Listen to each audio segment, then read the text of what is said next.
que tem bom trânsito na corte, teria relação com o fato de Moraes, segundo integrante do PL, estar estimulando governadores a concorrerem ao Senado de 2026. Eu quero trazer um tópico interessante, porque ontem mandaram para mim um vídeo do Deltan Dallagnol chamando a atenção para algo que eu já sabia, eu já tinha ciência, e muitas vezes as coisas me são ditas, mas eu não tenho substância, não tenho como falar, às vezes as coisas são medidas em off, então muitas vezes vocês pensam, as pessoas estranham certas opiniões que eu posso ter, mas entendam que a maior parte do meu trabalho é passar o dia inteiro conversando com pessoas.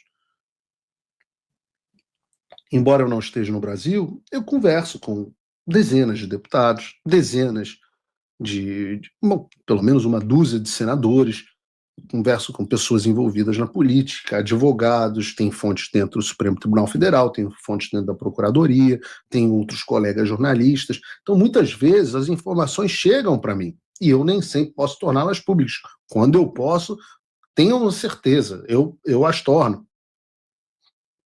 E esse caso que o Deltan Dallagnol chamou a atenção com base em notícias de jornal, ele trouxe duas notícias do próprio jornal O Globo, o jornal oficial do regime.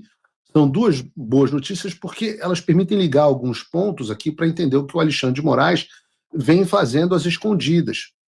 Primeiro a gente tem essa reportagem da coluna do Lauro Jardim, no Globo. Diz a informação da coluna. Como o ministro do STF vem marcando território para impedir que o Bolsonaro domine o Senado. É uma reportagem bem curtinha, padrão de fofoca, que é o que o Lauro Jardim sabe fazer, diz assim: o ministro do STF andou conversando com governadores com o objetivo de convencê-los a se candidatarem ao Senado e assim impedir que Jair Bolsonaro eleja a maioria na Casa Parlamentar.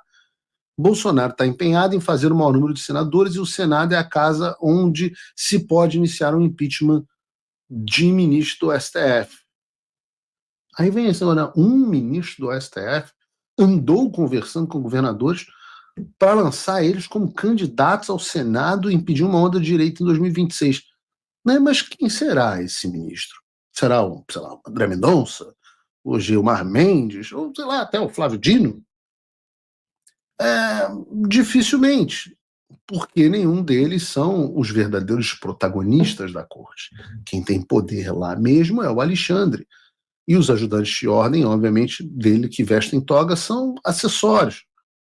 Quando você vai para a coluna da Bela Megali, também no Globo, você acha peça que falta no quebra-cabeça. O fator Alexandre de Moraes no mau humor de Bolsonaro com o governador do Rio. E aí no texto da reportagem a gente tem o seguinte: Jair Bolsonaro tem mostrado a aliados que o governador do Rio de Janeiro, Cláudio Castro, está em baixa com ele.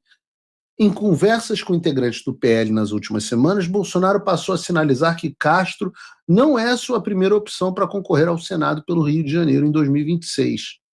Há uma disputa interna no partido entre nomes que buscam se cacifar para concorrer ao Senado ao lado de Flávio Bolsonaro. Até o momento, o ex-presidente garantiu ao senador Carlos Portinho que a vaga é dele. Membros do PL afirmam que o mau humor de Bolsonaro com o governador do Rio tem ligação com o ministro do Supremo Tribunal Federal, Alexandre de Moraes. O ex-presidente, vejam, o ex-presidente acredita que Castro, que tem bom trânsito na corte, teria relação com o fato de Moraes, segundo integrantes do PL, estar estimulando governadores a concorrerem ao Senado de 2026. Então descobrimos quem é o ministro do STF. Mas, como eu disse, eu já tinha ouvido dessa história.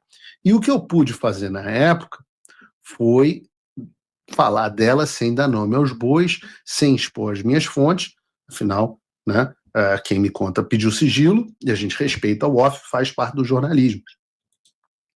O único jornalista que eu vi até hoje que não respeita o off foi o Energúmeno. O Energúmeno se orgulhava, inclusive quando cobria negócio de luta, de dizer que não existia off para ele.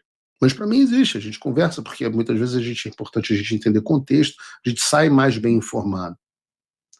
Mas quando eu soube disso, eu falei assim, bom, eu não posso dar o fato, mas eu posso emitir a minha opinião. E aí eu fiz esse post no dia 8 de março, ou seja, mais de um mês e meio atrás. O que eu disse? A ideia geral é de que é inaceitável que Cláudio Castro seja sequer cogitado como um possível candidato de direita ao Senado pelo Rio de Janeiro. O governo do Cláudio Castro é uma lástima, uma vergonha. O Rio de Janeiro está mais do que nunca tomado pelo crime organizado e pela corrupção. E nós não temos espaço para cometer mais cagadas. De fato. De fato. De fato. Chega de Romários. Né? Afinal, qual é a preocupação do Alexandre com o Senado? A preocupação é não dar à população a opção de eleger senadores que sejam duros com o Supremo, que façam um trabalho de freios e contrapesos contra o Supremo. Todo mundo já entendeu que o Senado vai sofrer uma renovação gigantesca, o que significa que a maioria de vocês serão demitidos.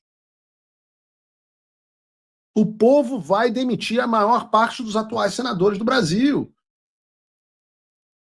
E o Alexandre sabe que, principalmente diante da cagada que é o governo Lula, os candidatos de direita tendem a vencer no Senado. E aí, ele tem dois objetivos. O primeiro é segurar judicialmente a maior quantidade de candidatos de direita possível, como fizeram com o Daniel Silveira, impedindo a marra. Ou, ainda parte desse primeiro objetivo, castrar certos senadores com ações via TRE e TSE, deixar o mandato deles sempre sob júdice. Vejam, o meu querido amigo senador Jorge Seife, até hoje não sabe se vai ter mandato, se não vai ter mandato, aí tem que ficar ali mais quieto. Era para ficar por alguns meses e as ações vão se estendendo, se estendendo.